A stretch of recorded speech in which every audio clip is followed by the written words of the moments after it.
Hello, Crypto Whales fellows. Hope you have had a day full of profit.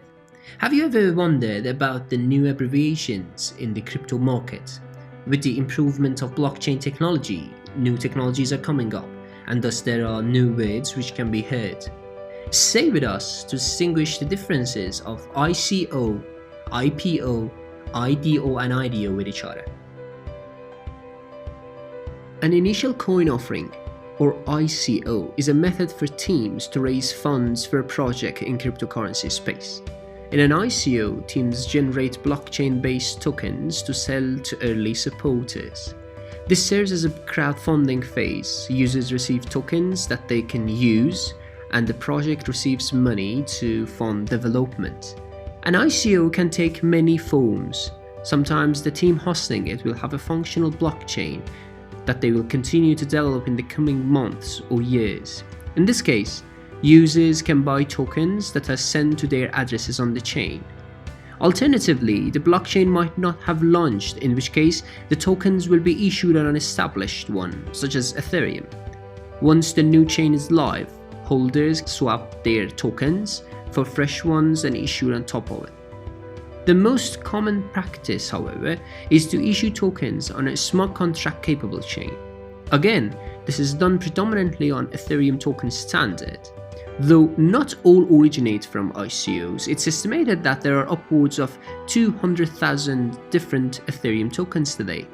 An ICO is announced ahead of time and specifies rules for how it will be run. It might outline a time frame it will operate for, implement a hard cap for the number of tokens to be sold, or combine both. There might also be a whitelist that participants must sign up to beforehand. Users then send funds to a specified addresses. Generally, Bitcoin and Ethereum are accepted due to their popularity.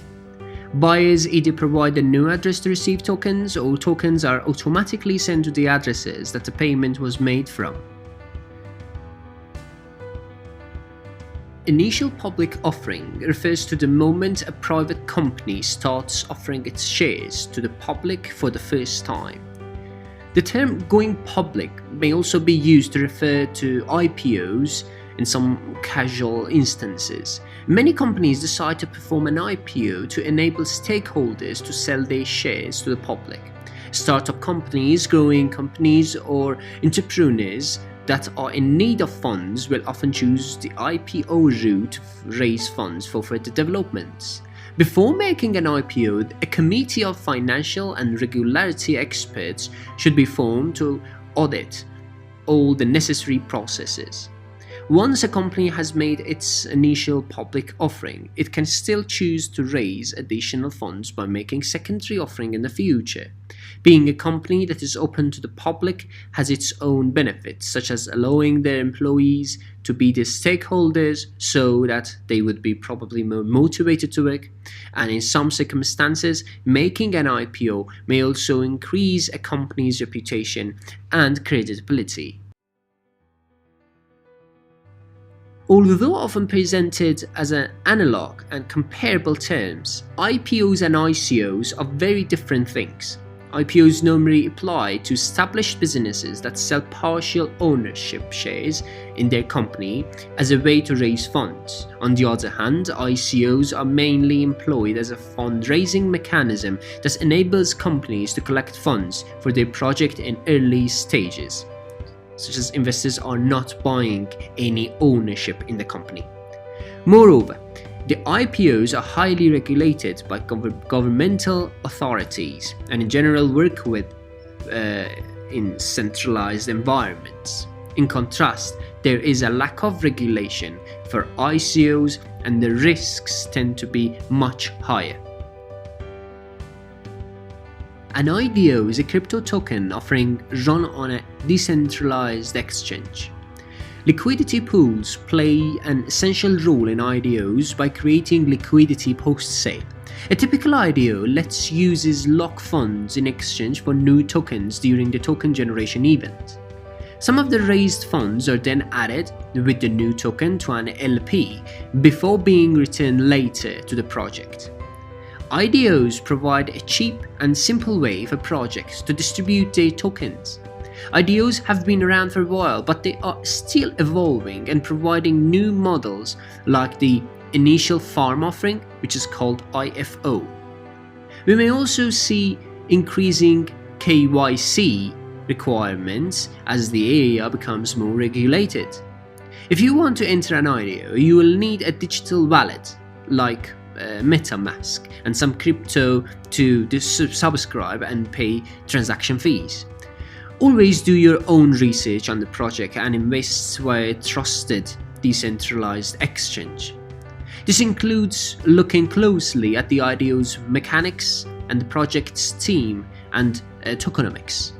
As always, only invest what you are comfortable losing, as token offerings involve high risk. An IDO uses a decentralized exchange to facilitate the token sale.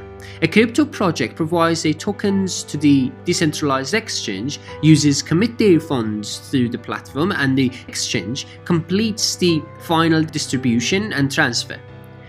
These processes are automated and occur via smart contracts on the blockchain. The rules and stages of an IDO depend on the decentralized exchange running it, but there are some common methods.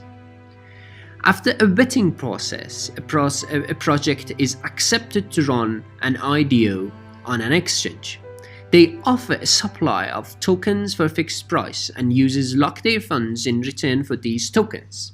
Investors will receive the tokens during the token generation event later. Usually there is an investor whitelist. You might have to complete marketing tasks to join the list, or simply provide your wallet address. Some of the funds raised are used to create a liquidity pool with the project's token. The rest of the funds are given to the team. Investors can then trade the token after the token generation event. Typically, the provided liquidity is locked for a certain period. At the token generation event, the tokens are transferred to the user and the liquidity pools gets open to trade. An IEO is often conducted when a new crypto project wants to launch its cryptocurrency or blockchain product but requires significant investment capital to do so. An IEO is different from ICO in that it's made possible with the help of a cryptocurrency exchange. Projects can raise funds with the help of exchange's customer base and launch trading for their token shortly after.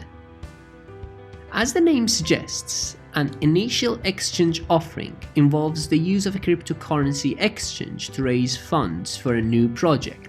It is common to trade assets on these platforms, but that typically only happens after the developers raise money to kickstart their projects. On paper, the concept of an IEO may seem similar to an ICO. ICOs were organized on a daily basis. Many projects raised millions of dollars successfully, although there were also a plethora of misleading offerings, as well as outright scams. With no one to openly vet ICO, the concept eventually evolved into the IEO, which many consider to be more credible.